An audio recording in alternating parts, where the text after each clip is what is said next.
तो आज तारीख है 19 नवंबर और आज के पहली न्यूज़ की बात करें तो हम जानते हैं कुछ दिनों पहले बॉम्बे हाई कोर्ट ने एक जजमेंट दिया था एक लड़की केस में जो माइनर है उसमें कहा था कि जी स्किन टू स्किन कांटेक्ट नहीं हुआ है इसलिए उसको फ्री चार्ज दे दिया था जो कल्प्रिट था और कह दिया था कि नहीं इसके ऊपर ज़्यादा चार्जेस नहीं लगाए जा सकते तो कपड़ों के ऊपर से कांटेक्ट हुआ है और ये वो फलान ढिकान तो रेप चार्जेस नहीं लगाए जा सकते।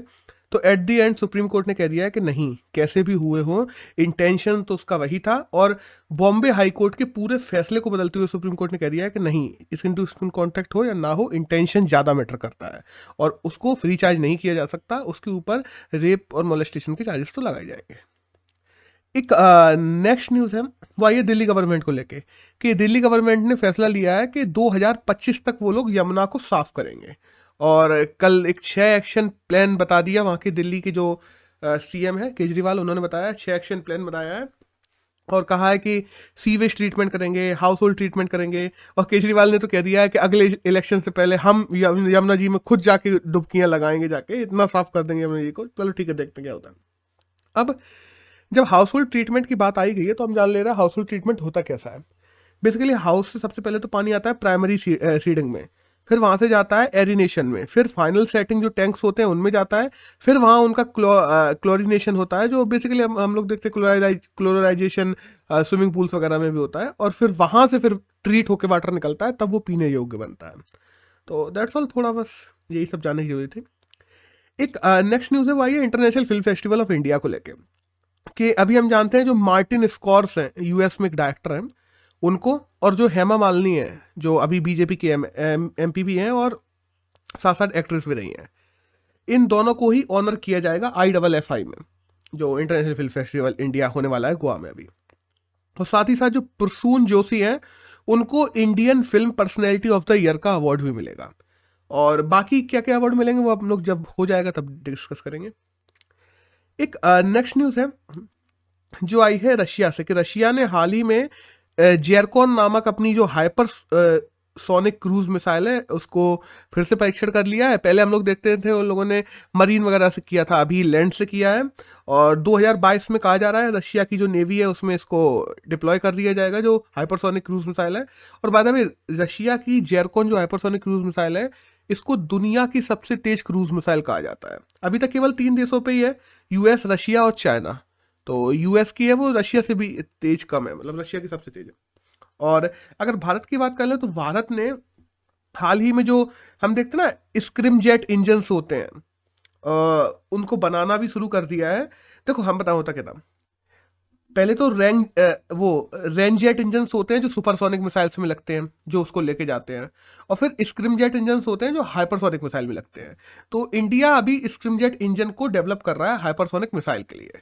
तो अगर एक बार इंजन और ऑलमोस्ट डेवलप भी हो गया है बाय द वे, लेकिन अभी 1-2 परीक्षण और बचे हैं फिर उसके बाद में हम भी हाइपरसोनिक मिसाइल पाने वाले कहा ये जा रहा है कि साउथ कोरिया भी कर रहा है बाय द वे, लेकिन ये कहा जा रहा है कि इंडिया फोर्थ वर्ल्ड बन जाएगा जहां तक कि जितनी तेजी से हम लोग आगे बढ़ रहे हैं DRDOs में। देखते हैं क्या होता है। एक नेक्स्ट न्यूज़ है जो WTA को फाइनल को लेके आई है।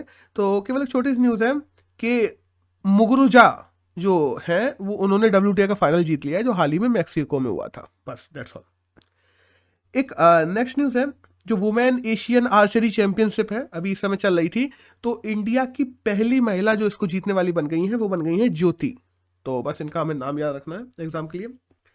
एक नेक्स्ट न्यूज़ है वो आई है प्रकाश पादुकोण को लेके। हम जानते हैं दीपिका पादुकोण के पिताजी प्रकाश पादुकोण जो बैडमिंटन के प्लेयर भी थे, तो अभी हाल ही में जो बैडमिंटन वर्ल्ड फेडरेशन है BWF उसके द्वारा लाइफ टाइम अचीवमेंट अवार्ड दिया जा रहा है प्रकाश पादुकोण को।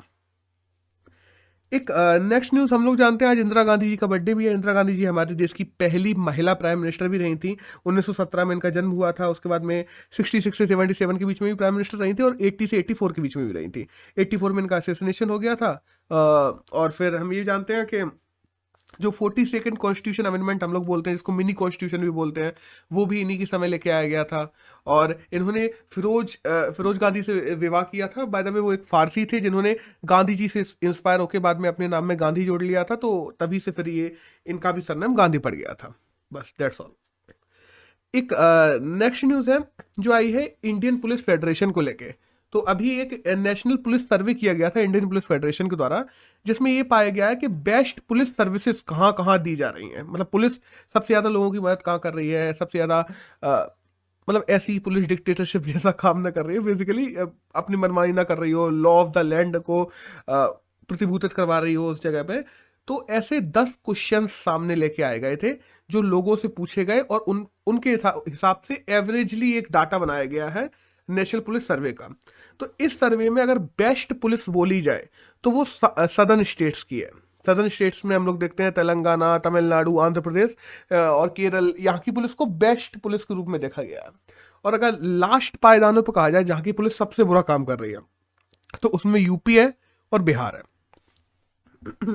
एक नेक्स्ट न्यूज़ है जो कि अभी बेलारूस से लेके आई है। हम लोग देखते हैं अभी बेलारूस और ईयू का जो बॉर्डर है उसको लेके काफ़ी टेंशन चल रही थी, माइग्रेशन। तो ईयू ने बेलारूस पे सैंक्शंस लगाना शुरू कर दिए थे। तो एट द एंड बेलारूस ने ये कह दिया है कि जितने भी जो माइग्रेंट्स हैं जो बॉर्डर्स ईयू बॉर्डर पे बैठे हुए हैं उनको हम लोग क्लीन कर देंगे आने वाले जल्दी इस समय में। तो ठीक है, अब देखते हैं। देखो अभी ये कहा गया है, अब होगा किस हद तक ये देखना पड़ेगा, क्योंकि पीछे से बैक उनको रशिया भी कर रहा है, हम लोग जानते हैं।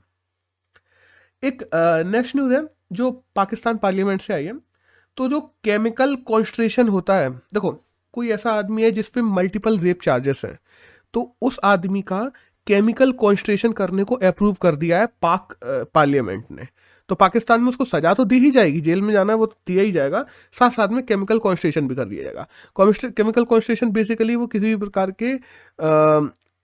भी प्रकार से सेक्स नहीं कर सकेगा अगले कई सालों तक, अगर केमिकल कॉन्स्ट्रेशन कर दिया गया तो। हम जानते हैं कॉन्स्ट्रेशन 2 प्रकार के होते हैं, एक तो केमिकल होता है, दूसरा सर्जिकल होता है। सर्जिकल में तो तुम्हारे बॉडी पार्ट को ही हटा दिया जाता है, लेकिन वो बहुत ज़्यादा क्रूअल हो जाता है। लेकिन पाक ने केवल केमिकल कॉन्स्ट्रेशन की बात की है, और ऐसा अकेला पाकिस्तान में नहीं हुआ है, ये पहले साउथ कोरिया और चेक रिपब्लिक में भी ये हो चुका है, और इंडिया में बाय द वे ऐसा कोई लॉ नहीं है। और बाय द वे अगर हम केमिकल कॉन्स्ट्रेशन की बात करें तो कैसे किया जाता है, 1944 में इसको इजाद किया गया था। इससे क्या होता है, टेस्टोस्टेरोन लेवल नीचे आ जाता है, तुम्हारा जो लिबिडो होता है वो भी छोटा हो जाता है, ये सब चीज़ें।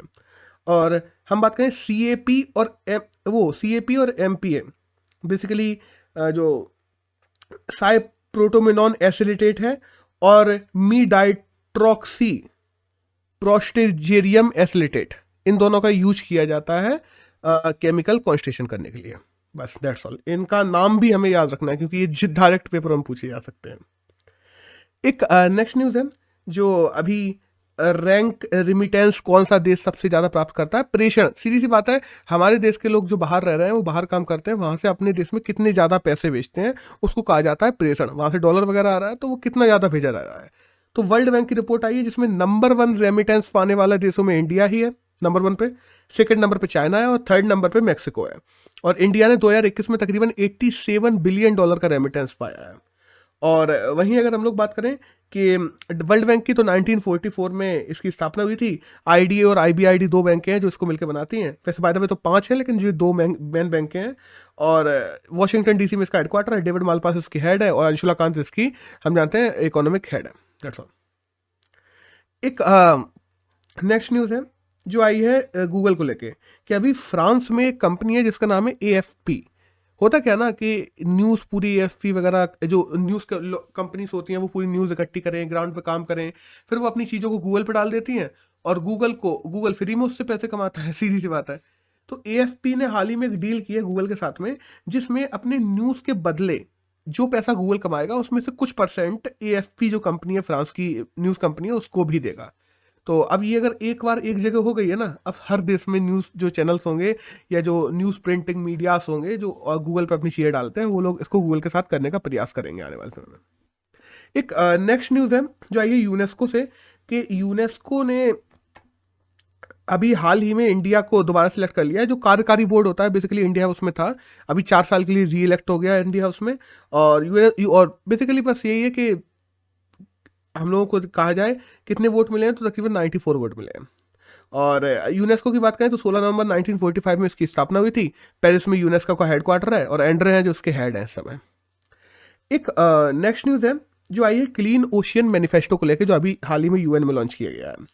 बेसिकली ये मैनिफेस्टो क्या है, इसमें ये कहा जा रहा है कि 50 से 90% तक हम लोग जो मेरीन टाइम वेस्ट है, जो समुद्र में कचरा डाला जा रहा है उसको साफ करेंगे 2025 से 2030 के बीच में, और हाईटेक इक्विपमेंट्स का यूज करेंगे। और इनके लिए और भी क्या क्या चीज़ें की जा सकती है, उनके लिए एक 3 दिन की कॉन्फ्रेंस भी होगी जिसमें लोग आएंगे, अलग अलग देशों के जो हेड ऑफ द स्टेट्स आना चाहे तो आएंगे, नहीं तो कम से कम ब्यूरोक्रेसी के लोग तो आएंगे ही आएंगे।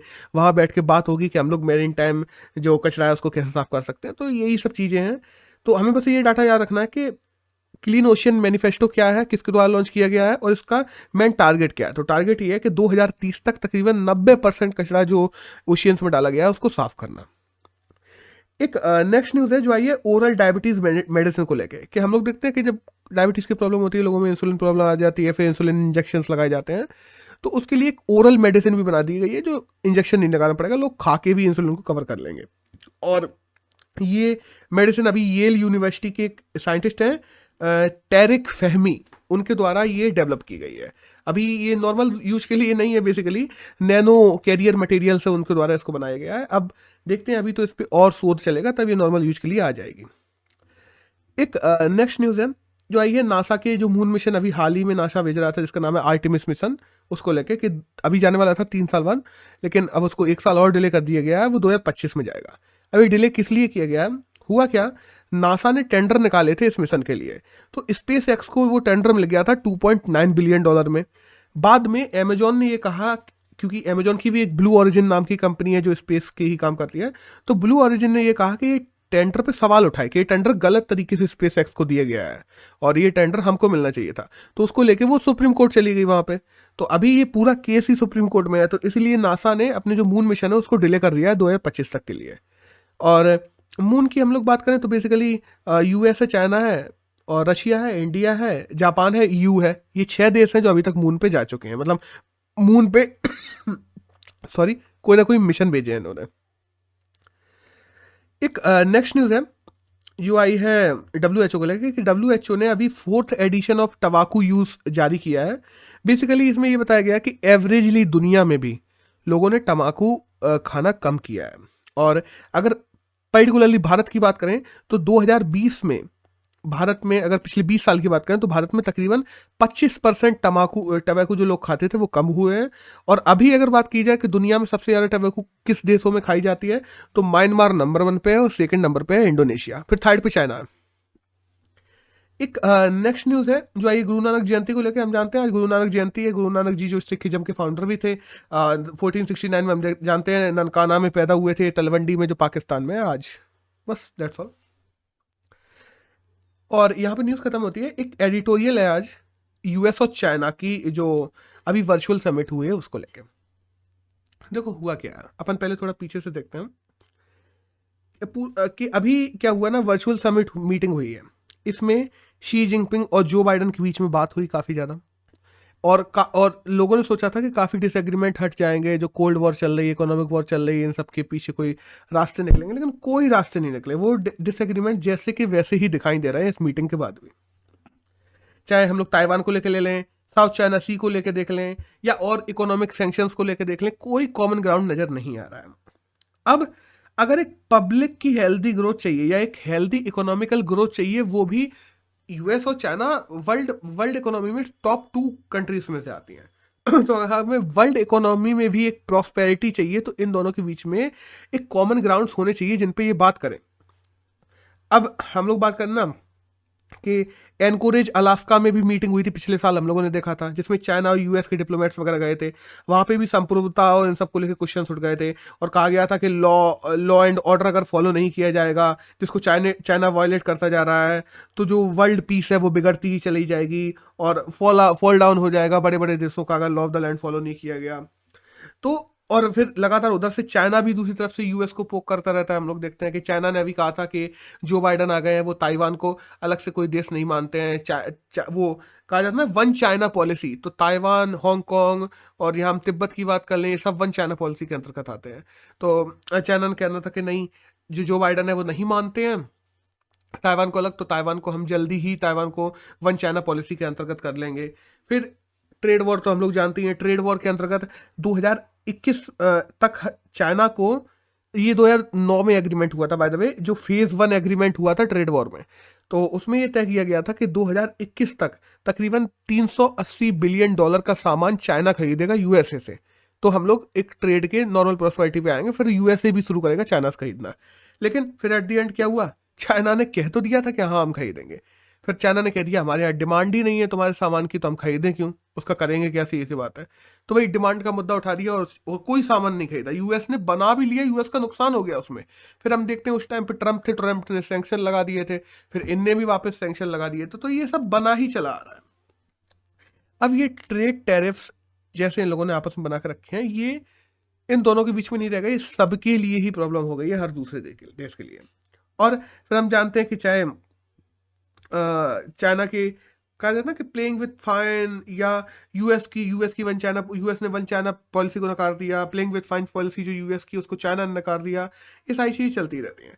फिर ताइपे में अभी यूएस ने अपने आर्म से उनको सेल करने की कोशिश की थी, जिसको चाइना ने कंडेम किया था कि ताइवान को ये आर्म्स वगैरह बेच रहे हैं, ये चीज़ गलत है, ये वन चाइना पॉलिसी के अंतर्गत आता है, हमारे वो चाइना का इंटीग्रल पार्ट है, ये है वो है। तो ओवरऑल एट द एंड ये कुछ डाटा था जो हमें जानने के लिए जरूरी था हमारे, अगर बात की जाए इसमें एडिटोरियल में। और एट द एंड ऑथर ने इस एडिटोरियल में यही कहा है कि पब्लिक की ग्रोथ चाहिए है, इकोनॉमी में एक हेल्दी इकोनॉमी चाहिए अगर हर देश को। अगर एक कॉमन ग्राउंड इन लोगों को बनाना पड़ेगा आपस में, सीधी सी बात है, यूएस और चाइना को। अगर सभी को, ये केवल यूएस और चाइना की बात नहीं है, ये पूरी दुनिया की बात है, पूरी दुनिया में पब्लिक ग्रोथ और एक हेल्दी इकोनॉमिक्स के लिए इन दोनों के बीच में कॉमन ब्रांड्स बनना जरूरी है। और ये लोग जितनी जल्दी बना लेंगे उतना अच्छा रहेगा, वरना नुकसान सबका है। तो दैट्स ऑल। अगर बात की जाए आज 19 नवंबर की, तो यही करंट था जो हमारे एग्जाम में जानने के लिए जरूरी था।